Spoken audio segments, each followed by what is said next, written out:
Welcome. My name is Natasha Sherman, and I am your host. And my guest today is Dror Ashuah, author of Conversation with Angels. Welcome. Hello. So the title is very provocative, and I want to jump right in, except I think it would be useful to start first with a little bit about your background and how it evolved into you writing this book. So you are originally from Israel, and you grew up in Israel? Yes, I was born in Israel. I came to the U.S. When I was 26. I went to school in the U.S. And it's interesting that much of who I thought I was through the process of writing the book and even before seemed to be just background for discovering a journey to discover who I really am, and the journey that is still progressing as who we are and what are we doing here. But a little background, I'm a native of Israel. I grew up in a kibbutz, which is a small community up in the north of Israel. Experienced many of what regular Israelis experience going through the army. I was a soldier in 1982 war. And after that, I felt like I needed a break, and I started my journey out. So, so your identity up until that point was an Israeli who grew up in a kibbutz and was in the Israeli army, which everybody is, yes? Yes. And actually participated in a war. Yes. So you came to the States and to study what and why? The why is a good question, because I wasn't sure at the time. I knew that I needed to find myself, and I knew that Israel was not the place at the time. I studied photography as an art. Art was my passion, and later on I studied psychology at Harvard.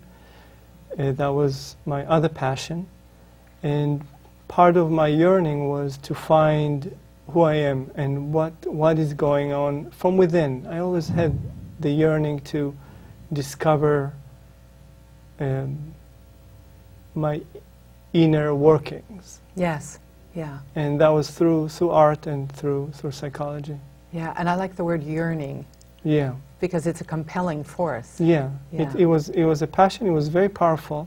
And to be honest, I wasn't aware of many of the workings of the mechanism why I was pushed, but I knew that I needed to do it, and I followed up on that force, on that fire, I would say. Did you at any point intend to do anything with your psychology background? Was it just kind of more of your exploration, or were you planning to work as a psychologist? That's what I thought. I thought I would work as a psychologist. I loved being a student. It was an incredible experience being at Harvard. And through the end part of my studies, I began to feel that it's limited. There's a certain piece of the puzzle that was missing within my studies. I studied creativity and multiple intelligences with Howard Gardner. He's a quite well-known professor at Harvard in the psychology department, and I felt that there was something that was not talked about that creates a certain movement and pushes people within their lives. And one of the things that compelled me to explore more was a conversation I had with Paul Samuelson, who was a Nobel Prize winner for economics in 1972, I believe. And I asked him, I at the time did some work on extraordinary achievements. I was interested in how do people get to that level? And I went to his home in Belmont, and we sat there, and I asked him, like, why you? You know, he's a very gentle person. And he said, I don't know, I wasn't the smartest. He said, I wasn't the best. I was just in the right place at the right time. And that made me think, you know, it made me think that there's other we think that we are so much in control of what we do within our journeys of life, and we think that we can make things happen by working hard, or and that kind of opened the door for me to explore other possibilities that I later on could look at and realize that there's other workings within our journey called life. So a couple of questions arise, but I seem to remember in what I read that there was some catalyst, that a friend of yours died suddenly, that kind of propelled you more deeply into this inquiry. Did I understand that correctly? Yes, and I feel that for many of us, many of us, that begin the journey inside, we have some sort of a catalyst. Sometimes it's through trauma, sometimes it's through a difficult challenge. Many times it's through what we perceive as negative event, but it leads us to new discoveries, a new path. Mine was that I had a high school friend, very close friend, who we had the same birth date almost, and we were both married with a child, and we were very close. And he one day I get a phone call from his wife that he died, and from a minor surgery, and he was very athletic, and it just didn't add up.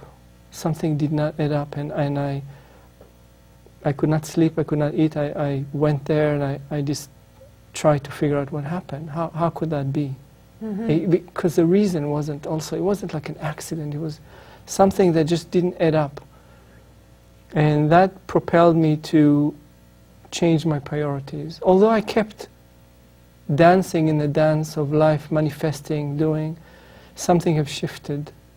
And I think that was his gift, not just to me, to everyone that knew him. He shifted us through his own passing.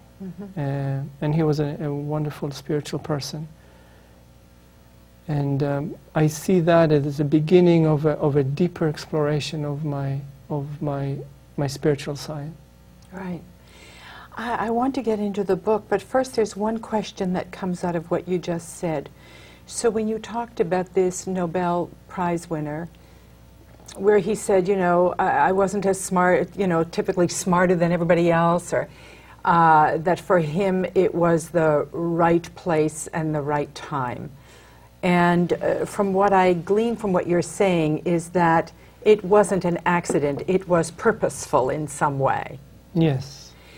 And yet, on the other hand, my question comes, so when you talk about, we think that all this working hard or this efforting that we have to do is the solution. Are you saying that it's part of the solution, that we don't have to effort in any way, or what is it that you're implying? What I'm implying is that many of us do not know who we are. And our effort is misdirected as a result. So it's not so much that we are putting effort and the effort is not directed to the right place. It's just that we do not know where we're going. We do not know where, many of us, we do not know where the effort will take us. We kind of pushing almost blind into what we perceive as our end goal, which is not. And that's where the knowledge that I receive, and if I may say, I'm a vessel, I'm not the teacher, I'm not preaching anyone. There's amazing preachers out there that have an incredible oratory abilities. I'm not one of them. I'm just bringing information through me. The information is available to all. You don't have to buy it. You can just log online and have the whole book for free. So I see that this wisdom that is coming through kind of redirects the energy or the focus, did at least in my life, and I think will do to those who are searching. Let's talk about how that started to happen. You know, when you talk about like we're efforting in the wrong direction, you know, this conversation or this inquiry seems to have expanded exponentially. People are really starting to, I think, wake up. Or if it's not that they're just starting to wake up, it's because we now know about each other. You know, through the internet, it's now a global community. Yes. So there seems to be a larger awakening, or so it seems. But I think, you know, then there's the cultural conversation that we buy into, that we kind of look towards very familiar concepts for our satisfaction. And, but not too many people seem satisfied. No. And, you know, actually it's really interesting because I keep noticing, I keep thinking about the idea that all the things that we do and a lot of the efforting and the things that we acquire, it's not the thing itself, it's the feeling we're after.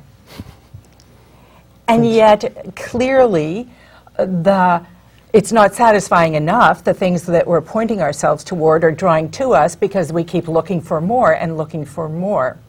So what I gather from what you're saying is that there's something that if we resonate with it, that leaves us fulfilled rather than continuing to look for. It's brilliantly said, and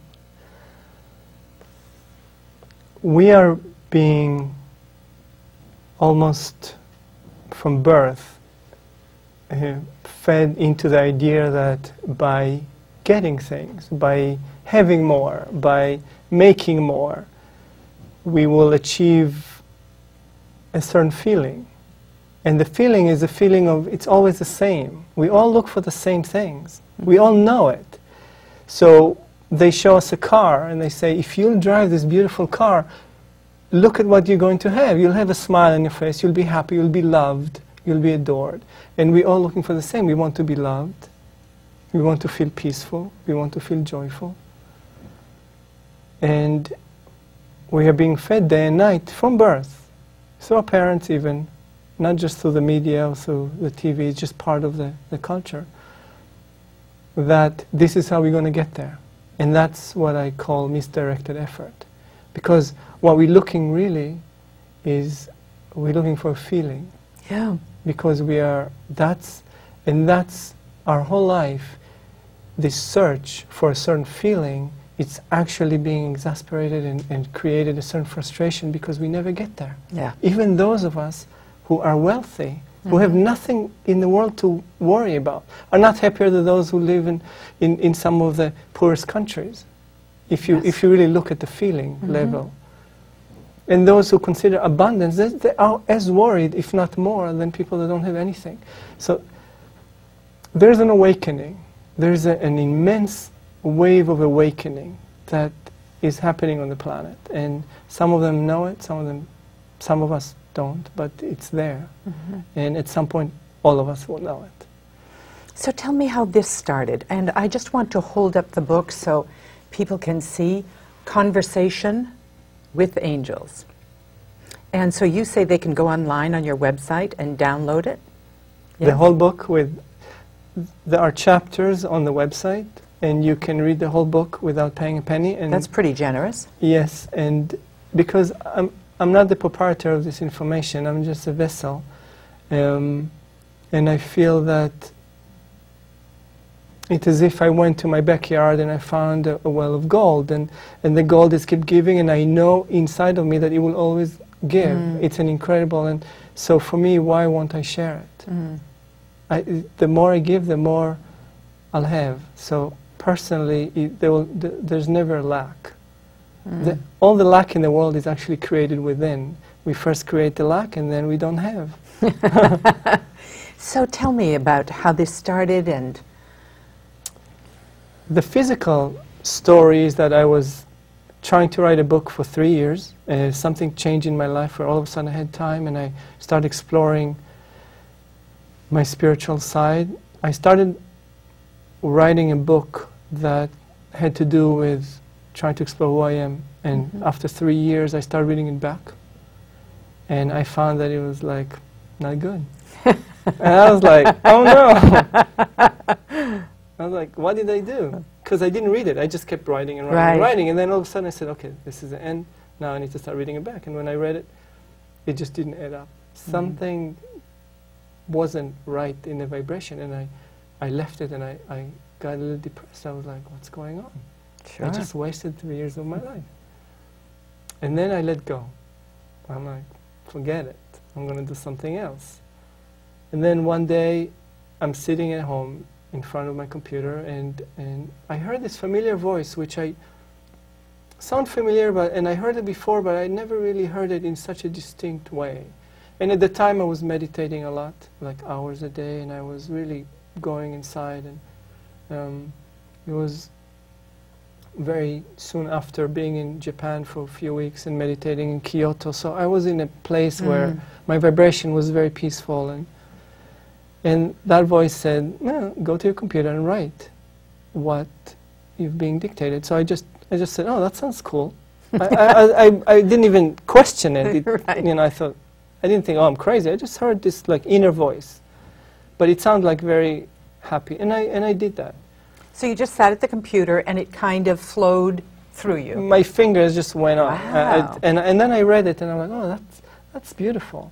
And it basically just said, be in a place of love, and it gives me a little paragraph of intention, which I use for every single time I receive messages from the angel, to be ready to receive information that has to do with you. That's what and then I went to Starbucks because I was completely, I loved Starbucks, I still do, although I don't frequent it as often. I went to get my tea, and I sat at the back of the cafe on Reed and Broadway. And as I came in, there was a guy who had this just a beautiful energy. He was wearing white, and he followed me somehow, and we had this weird encounter in the cafe, which still blurry to me, and I still don't know if it was real, I just made it up, or what was the story. But I sat with my back, and he said, where are you sitting? To the side. And he said, you know, we are angels like you, and we would like to speak with you. And then 2 other guys joined in, and it seemed very surreal. And I was like, I had my yes, guards. I think it seemed surreal. Yeah, yes. it was just because no one ever approached me. In New York, you don't know, because sometimes it was right near Christmas, and you can have like, sure. you know, they want money for singing, who knows? And I was like, huh. You know, you have this like, yes. What's going on? And then I said, okay. And then everything changed. My reality something have shifted in the room. Everything quieted down. There was this Christmas music, and he started talking. And I remember taking my, you know, pen and pad of paper, and I just wrote it. And I came into a place where I can only describe as not in the reality that we experience in a day-to-day. It was very quiet, very peaceful, very. It's as if there was I was like in a sponge full of cotton or something. I just felt loved, and his voice was amazing. It was just like, oh, this beautiful, beautiful, loving voice, and just low. And I just wrote it, and then I was kind of dazed, and they disappeared. And that was the first time, and that was the first and the only time where they really manifested in a physical form as people. After that, I felt their presence, and I could sense it, because there was only, sometimes there were 12 or 20, there was not always 3, but this was the time where I, you know, they were there. And I couldn't read the message right after. It took me like a day maybe. For you to actually look at it and say, to read it, because it seemed, the words seemed blurry. It just didn't make sense. And then I read it, and I was like, wow, this is really beautiful. And I'm like, wow. And it was a very simple message. It wasn't, the first one, it's called the buffet. It's just about choices. It just talks about choices. And we have a buffet, and we can choose this or that. And The next day, I read the intention, and they came again, and they came again, and they came again. And I was like, oh my God, what is going on? So I started sending it to a couple of friends that I trusted, and I said, am I crazy? Or what? Does it make sense to you? Does it resonate? And people say, wow, it does, completely. And I didn't think about the book yet or anything. I just made it my routine. I got up, had my tea, meditated, sat in front of my computer, and I said, what will I receive today? And that was it. I never know what it will be about. I have no preconceived idea of anything. The hardest part was to kind of not judge what I hear. I can imagine. Yeah, and the voice is always very beautiful, very happy. And at times I will be shown visions. Visions of ideas, past, future? Movies, like. Wow. Yeah, of where we're going, what's going to happen. But sometimes the messages do not talk about those.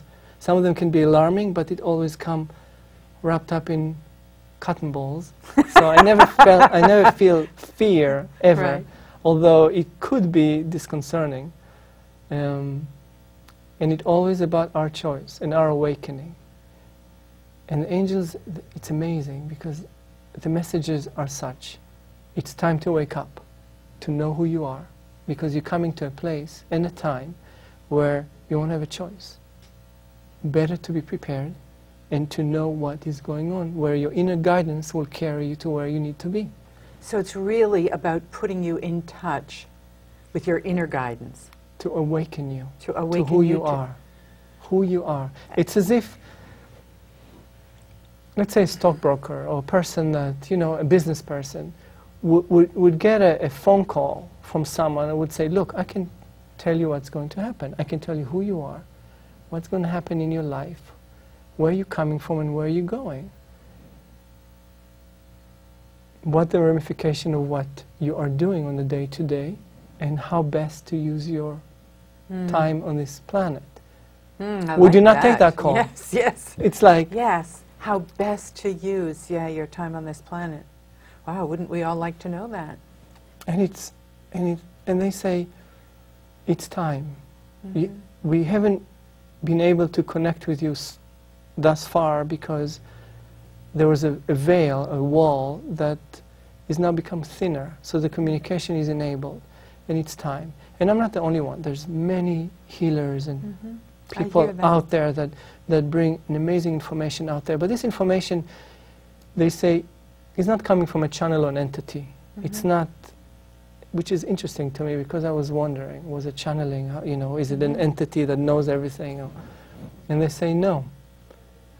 And they only said it actually in the second book. They said, it's coming from you. And I was like, me? But what about others who read it? He said, it comes from everyone who will ever read it. He said, they say, you're not a person, you're not an individual, you're a group. You are part of a large, large consciousness. You are just one part of it, that exploring through creativity, through life on this planet. You're exploring all faceted of what it means to be a human. You're not really a human. So we called it forth. Yes. So we actually brought it in, and it's us on the other side. So as if we connect to a certain part of us, who is plural apparently, but they say, it's interesting. I asked them, how can we be individual and a group at the same time? And they say, well, in a circle, these contradictions are an everyday occurrence. There's no such, it's not a problem. It's only in your logical, limited, linear reality that everything has to follow another. In our reality, it's all there, all the time. It's all in a circle. And it's up to you to choose. And it's time for you to step into the circle so you know who you are, you know how to use your power. And so much of the book talks about how we've been robbed of our powers, and that it's time for us to wake up, to come back into our power. And when you talk about our power, what does that mean? Because people use the word power quite randomly. Power means one thing. Mastery over your own life. It's not the power over other people. Right. It's not the power to control. It's a power over your own journey. And they say, in some of the messages they talk about who we are, and they said, well, your reality is just one big illusion. You think that you're human, you think that you live and die, and you think that that this is what you see and what's there. And they said, we see you as an angel. We don't even see your human body. We see you as vibration. We see you as... Which essentially we are. Yeah, and we see you as geometric forms and shape that has light and have certain scent. And you were never born and you never die. This is just an experience. You're just doing that here on other planets, other systems, but you think that you're this, and you everything. You that. Wow, imagine if we could experience ourselves that way. So that's what you're talking about, experiencing our power, master. Yeah. We can. And the mastery, they talk about how to manifest things, and they say, well, so many of you use your power. You have an amazing power. You create your life from A to Z. Nothing that you have in your life you did not create. Even, and a lot of time there's a lot of humor in the messages, and they say, how could we create that? I mean, we're in such a mess. And they say, well, you created it. You created it, some of it through not knowing, some of it from previous lives, but you still created it, your energy, and you can move away from all of it. And you can move into a place that is what we call heaven, and you can move into a place that is hell. It's your choice. You're in the only system in the universe that does not know, that you are not aware of your divinity. When you're in other system, you're aware of who you are and what you do. Here you're not. This is part of your test here on this planet. And they say, and we're here to shine light on who you are. And it's incredible, the power that they're talking about. And I'm not talking about learning mantras or doing yoga stretches and learning sacred texts. That helps, but they said this is not really how you get there. The awakening is a lot deeper and can happen right away. And we have 60 seconds for you to tell us how to align ourselves with that. Whatever happens in your life, whatever happens, in order to move your reality from one reality to the other, they say, if I can paragraph like 800 pages into one thing, is move into gratitude. And you have changed your path. I like it. No matter what it is. And it's so simple. I mean, you don't have to go out there and buy anything. No. You can just be grateful moment by moment. It's not only that. The gratefulness changes your reality and changes the molecule and atoms around you and recreate the script that you call your life. It's not just that you change your inside, you change your outside. You change your reality. And they speak in this book about how to bring peace on earth. They said, now you have the chance. This is your time to create your inner reality that it will manifest into outer reality and will bring peace on earth. Wouldn't you like that? Yes. And on that note, we're out of time. It's been absolutely amazing. I invite everybody to look at your website, to download the book, to buy the book. Thank you so much. Thank you. I'm Natasha Sherman. Thank you for joining us.